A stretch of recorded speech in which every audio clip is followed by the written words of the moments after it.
Ова е време кога целиот свет се трансформира. Европа и Азија никогаш не биле подобри инфраструктурно, економски и енергетски поврзани, но истовремено Европа и Азија никогаш не биле толку културно и цивилизацијски отуѓени, со пораст на ксенофобијата и стравот од различноста, порача македонскиот председател Ѓорги Иванов на свеченото отворање на јубилејниот 20-ти Евроазијски економски форум, што се одржува денеска и утре во Истанбул.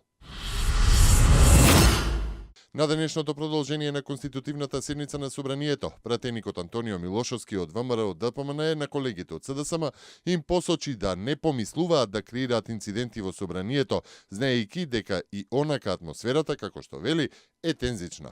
Тој исто така нагласи дека освен движењето Беса, кое што има регистрирано пратеничка група, моментално ниту една партија нема поднесено барање за формирање пратенички групи и од тука, како што може СДСМ да бара цело време процедурални забелешки за една иста тема, така можат и пратениците од ВМРО ДПМН.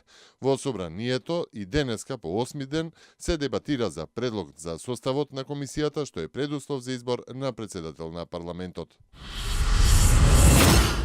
Заканите од можно повторување на бегалскиот бран се објективни и можноста за повторување се реални, па затоа сите заедно треба да бидеме подготвени да пружиме сеопфатен регионален одговор под закрила на нашите партнери од Европската унија, посочи министерот за внатрешни работи Агим Нухиу на дипломатскиот брифинг за активностите на регионалната иницијатива за азил, бегалци и имиграција Мари, што се одржа во Скопје. И вчера продолжија протестите во Србија по изборните резултати.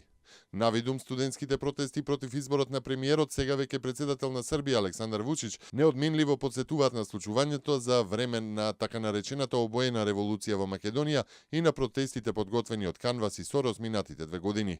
Според фотографиите, спонтаноста е провидна и според пораките слобода за медиуми, стоп за диктатурата, готов е, кореографијата, транспарентите со прецатаната силуета со црвен круг, како и блокирањето на сообраќајници во градовите, но и понегирањето за постоење структура и организација на протестите.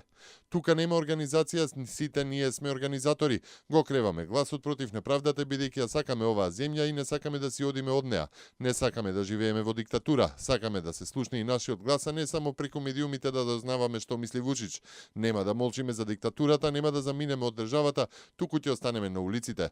Вели студентка од Ниш, додека друг демонстрант ги повикува сите борци и нивните родители да им се приклучат на младите кои, како што вели, се дигнале против тиранијата, диктатурата, сиромаштијата, гладот и безизлезноста.